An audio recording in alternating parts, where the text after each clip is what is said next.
UP के देवरिया से जहां सलेमपुर से इंडिया गठबंधन के प्रत्याशी रमाशंकर राजभर ने पत्रकारों से की वार्ता। खबर को विस्तार से जानेंगे, लेकिन उससे पहले लेते हैं एक छोटा सा ब्रेक। इस खबर के प्रायोजक हैं फास्टको। जल्दी हो जाना तो फास्टको बुलाना।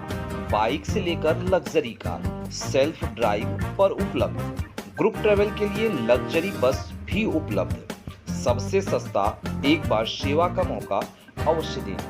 व्हाट्सएप करें 9044808808।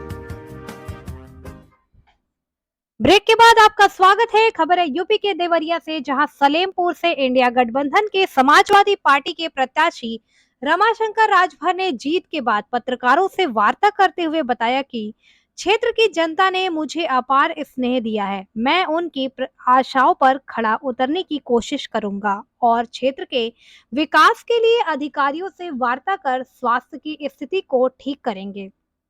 सड़कों की जर्जर व्यवस्था को भी ठीक करने की कोशिश करूंगा। उन्होंने जनता को जीत की बधाई देते हुए धन्यवाद ज्ञापित किया।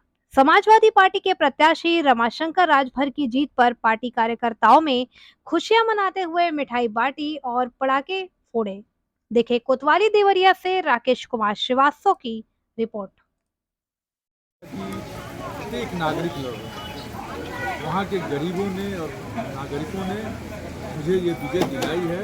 यह मेरी विजय नहीं बल्कि उनकी विजय है, क्योंकि मेरे खिलाफ भारतीय जनता पार्टी के सारे नेता और 3 दिन जब चुनाव रह गया तो पूरा धनबल ने अपनी ताकत लगा दी, लेकिन फिर भी सलेमपुर की जनता ने मुझे आशीर्वाद दिया है और मैं चुनाव जीता हूँ। मैं सलेमपुर लोकसभा का एक जनसेवक हूँ और जनसेवक के रूप में 5 बरस सलेमपुर की जनता की आकांक्षाओं के अनुरूप अपने आप को ढालने की कोशिश करें। आप जो है राजभर समाज से आते हैं और ओम प्रकाश राजभर भी राजभरों के नेता अपने कहते हैं। अभी कुछ दिन पहले यहाँ पे आए थे मझगाँव में चुनाव कैंपेन के दौरान। उन्होंने कहा था कि अखिलेश राहुल एक बच्चे हैं और मैं उनका चच्चा हूँ।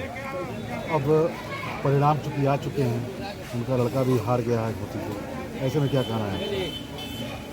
देखिए, यह लोग राजनीतिक दलों को ब्लैकमेल करके अपनी दुकान चलाते हैं।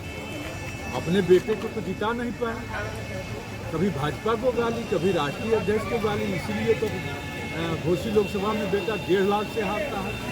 राजभर समाज का नेता कौन है, ये पूर्वांचल ने साबित कर दिया कि रमाशंकर राजभर चुनाव जीत गया और उनका बेटा चुनाव हार गया। तो ये साबित हो गया कि रमाशंकर राजभर पूर्वांचल के राजभरों का सर्वमान्य नेता। ओम प्रकाश राजभर? ओम प्रकाश राजभर अब राजभरों के नेता नहीं रह गए हैं, अब ज़्यादा मालदार हो गए हैं। वो माल पर राजनीति कर रहे हैं। सरकार किसकी बनी? आपकी सरकार जो है बहुमत है।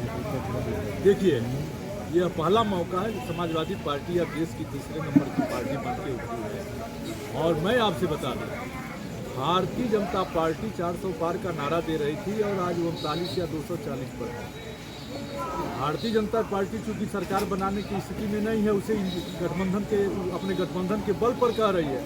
लेकिन भारतीय जनता पार्टी के जो गठबंधन दल हैं वो भारतीय जनता पार्टी के साथ डर और दबाव से, लेकिन वो लोग सोचेंगे कि ईडी से बचना है, सीबीआई से बचना है, भारत को संविधान बचाने के लिए कुछ करना है।